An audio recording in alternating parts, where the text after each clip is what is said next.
Asyhadu an la ilaha illallah wa asyhadu anna Muhammadan abduhu wa rasuluhu la nabiyya ba'dah. Allahumma shalli wa sallim wa barik ala sayyidina Muhammadin wa ala alihi wa sahbihi ajma'in, amma ba'd. Ayyuhan nas ittaqullaha haqqa tuqatih wa la tamutunna illa wa antum muslimun. Alhamdulillah, jamaah kampung Taqwa Asdan rahimahullah. Mari kita lanjutkan lagi masih di surat Asy-Syu'ara.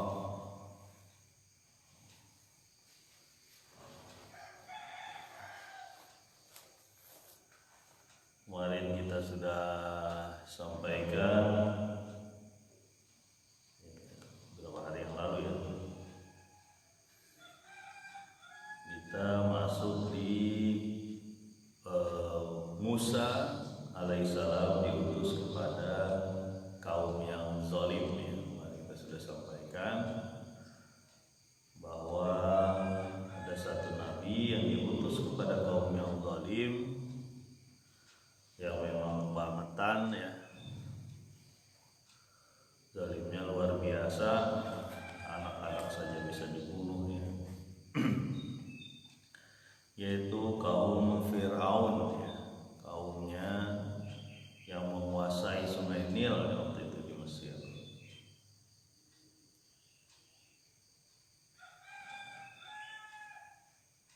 Tapi Allah Subhanahu wa taala menyampaikan ataupun mengingatkan kepada Rasulullah Musa untuk menyeru Fir'aun ya. Walaupun sedemikian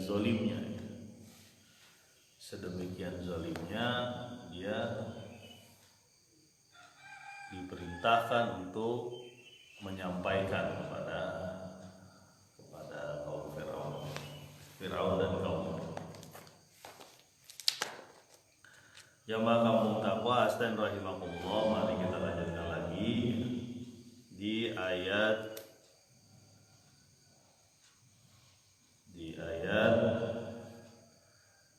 yang ke-12 surat Asy-Syu'ara ayat ke-12. Silakan teman-teman untuk membuka Al-Quran dan bacaan raibnya. Ada Pak Heri dan Sukma ya.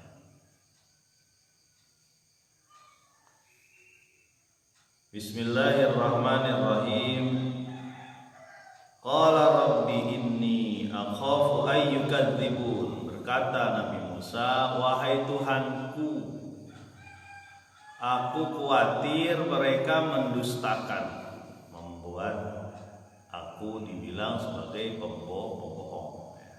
Ini Nabi Musa berkata kepada Allah, wahai Tuhanku, aku takut mereka menyebutku pembohong.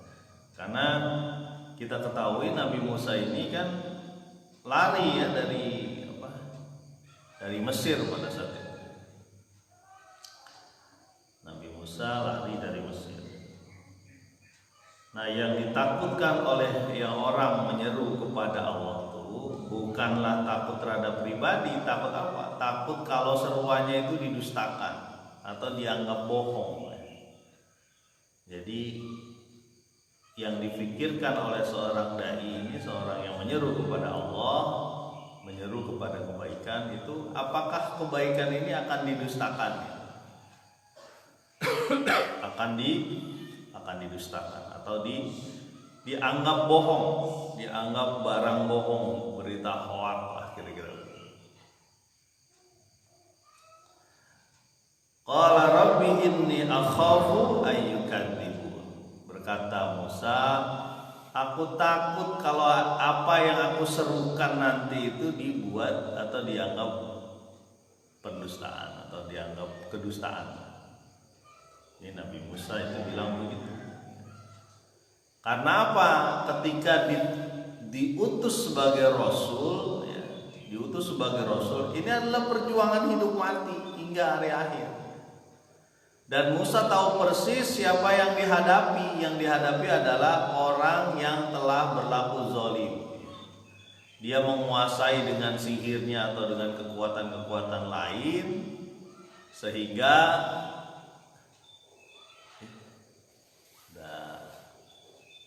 Pak dosen datang. Terima kasih, mudah-mudahan bisa tetap berlanjut dengan kebaikan, insyaallah. Nah, Fir'aun ini menguasai Mesir dengan berbagai trik-trik dia, sampai dia mengatakan ana rabbukumul a'la, aku adalah Tuhanmu yang paling tinggi. Di surat Al-Qasas juga disebutkan, aku tidak melihat Tuhan lain wahai para pembesarku kecuali aku. Ya. Inna syirka la dzulmun adzim. Sesungguhnya syirik, bahkan dia bukan cuma syirik menyekutukannya, dia mengakui diri sendiri, itu adalah kezaliman yang besar. Jadi Musa itu tahu persis siapa Fir'aun, orang yang berada di balik atau orang yang terang-terangan membunuh para anak-anak Bani Israel.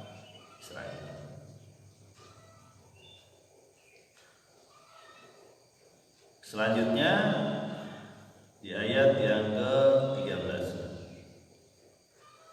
Wa yadhiqu sadri wa la yanṭaliqu lisani fa arsil ila Harun. Dan sempit dadaku, kata Nabi Musa. Dadaku sempit, ya. Dan aku mempunyai lisan, mempunyai perkataan yang sulit, keluh, ya. Keluh apa ya bahasa sini? Susah berbicara. Farsil ila Harun, maka utuslah Jibril, ya maksudnya. Utuslah juga Harun, saudara. Nah, ini kita lihat Nabi Musa itu mengkhawatirkan dakwahnya, mengkhawatirkan risalahnya, bukan mengkhawatirkan dirinya, bukan. Inilah perilaku dai, perilaku orang menyeru kepada Allah itu mestinya mengkhawatirkannya itu dainya, seruannya, bukan dainya. Dia mah nggak peduli dengan dainya, dengan dirinya berarti. Yang penting seruannya dia masuk. Orang-orang berbondong-bondong menuju Allah Subhanahu wa Ta'ala. Itu yang dilakukan oleh Nabi Musa. Kenapa? Dia ngomong wa yadhiqu sadri, sempit dadaku, emosi. Kenapa? Bukan karena apa-apa, karena dia punya lidah yang keluh. Nabi Musa kan agak cadel, ya. Bisa saja itu pengaruh dulu waktu memakan bara dulu kan ceritanya begitu. Ya, kenapa Nabi Musa saya belum cek ini cerita kisah ini. Diambil, kemudian ketika ditanya nanti bakal menggoyang kekuasaanmu, katanya diuji. Dia ngambil batu, mengambil bara. Ya anak kecil melihat yang merah-merah yang dimakan bara itu cadel. Ini tapi kita nggak tahu ini. Saya belum mengetahui dengan jelas apakah kisah ini benar. Tapi disebutkan bahwa Nabi Musa menyeru kepada Allah, Rabbi shrah sadri wa yassir li amri wahlul 'uqdatam min lisani, supaya dilancarkan. Ya. Nah, seruan ini, dakwah menuju Allah ini akan terasa kecil ketika yang ngomong tuh agak cadel gitu.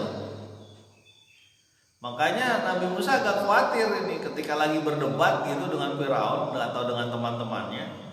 Lalu kok agak cadel gitu. Ya. Dengan suasana cadel repot begini, makanya dia bilang wa yadhiqu sadri, maka aku akan sempit, pasti emosi lah dengan cara itu gitu. Kayak kita lah nggak lagi susah makan atau susah ngomong pengen makan, pasti kita kan emosi, gimana cara saya nggak bisa ngomong pengen makan.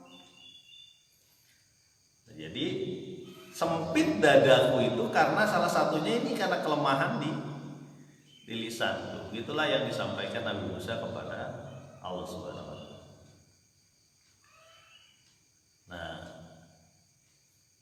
maka dia harus mempunyai orang yang stabil emosinya dan bagus lisannya. Siapa? Saudaranya, namanya Makanya diminta oleh Nabi Musa, tolong utus juga Jibril kepada Harun. Artinya diberikan juga kekuasaan ataupun perwakilan. Makanya jadi wakil Nabi Musa. Tapi dua-duanya tetap Nabi. Ya. Makanya ada Harun di situ. Fa'arsil ila Harun, maka utuslah Nabi juga ya, yaitu Harun. Untuk apa? Memperbaiki kekurangan dalam dakwahku, begitu maksudnya. Ya. Memperbaiki kekurangan dalam dakwah Nabi Musa. Karena nggak kebayang memang kalau, maaf ya, ustadznya tuh cadel, itu berat untuk ngomongnya kalau ustadznya cadel. Ya. Bismillahirrahmanirrahim kan nggak mungkin, repot.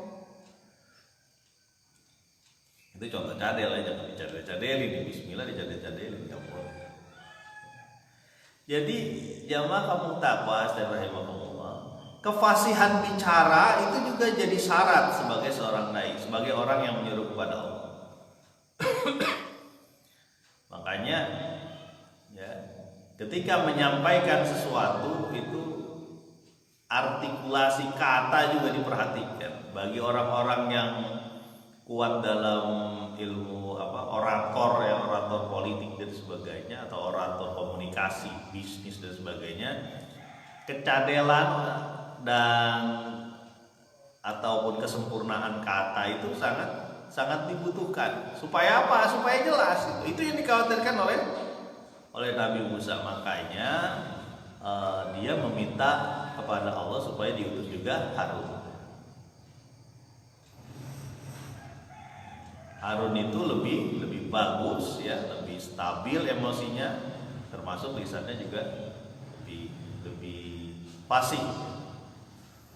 Dan memang terbukti nanti di perjalanan selanjutnya.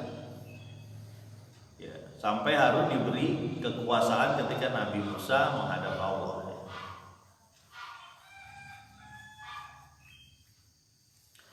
Jamaah kampung taqwa astagfirullah, dan siapapun teman-teman yang melihat siaran ini atau mendengar siaran ini dimanapun berada, di Asten, di Aspak, di Gunung Letik Wetan, sampai mana sih nggak tahu suara saya.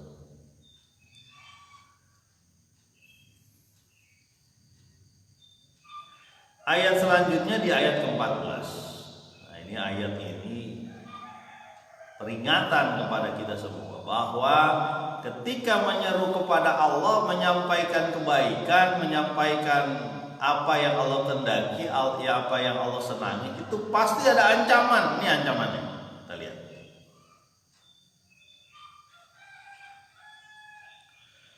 Walahum alayya dzambun fa akhafu ay yaqtulun, dan kepada mereka, bagiku, ada dosa. Fa akhafu ay yaqtulun, dan aku takut mereka akan membunuhku. Coba kita ingat bahwa Nabi Musa pernah membunuh orang Mesir ya, karena salah satu kawannya orang Bani Israel dibunuh, kalau nggak salah waktu itu ceritanya. Dan ada seorang yang menyampaikan kepada Musa bahwa Firaun akan datang untuk membunuhnya Musa, makanya dia pergi, ya, kabur. Nah, kalau kita lihat, inilah yang dikhawatirkan oleh Musa. Kenapa? Karena terjadi pembunuhan kepada dai. Pasti yang menyeru kepada Allah itu ada ancaman-ancaman tertingginya, diantaranya adalah pembunuhan. Banyak ulama-ulama yang diancam dibunuh dan bahkan memang dibunuh. Itulah yang terjadi. Karena penghulu ulama pun begitu. Rasulullah SAW diancam dibunuh. Bahkan udah mau ditancap di tempat tidurnya ketika dia mau hijrah. Tapi yang dibuka ternyata ada Ali di situ, bukan Muhammad. Gak jadi. Ya. Banyak kejadian-kejadian yang menunjukkan bahwa orang yang menyeru kepada Allah itu ada ancaman, entah pembunuhan, ya, kalau perlu diculik dan sebagainya banyak. Ya, masukin penjara, disiksa dan sebagainya. Apalagi cerita Musa yang memang sudah pernah ada kasus. Bakal dibunuh. Walahum alayya dzambun, bagi mereka untuk itu ada dosa. Kalau bahasa lainnya, aku punya dosa loh buat mereka. Ada kesalahan aku buat mereka, yaitu membunuh orang. Dan khawatirnya akhafu ayyaqatulun. Aku khawatir kalau mereka akan membunuhku. Ya. Ada dua tuh sebenarnya yang dikhawatirkan. Ya. Karena dosanya dibunuh atau karena seruannya dia dibunuh. Karena memang berdasarkan cerita-cerita dia pasti udah tahu ya, cerita Nabi Ibrahim, ya.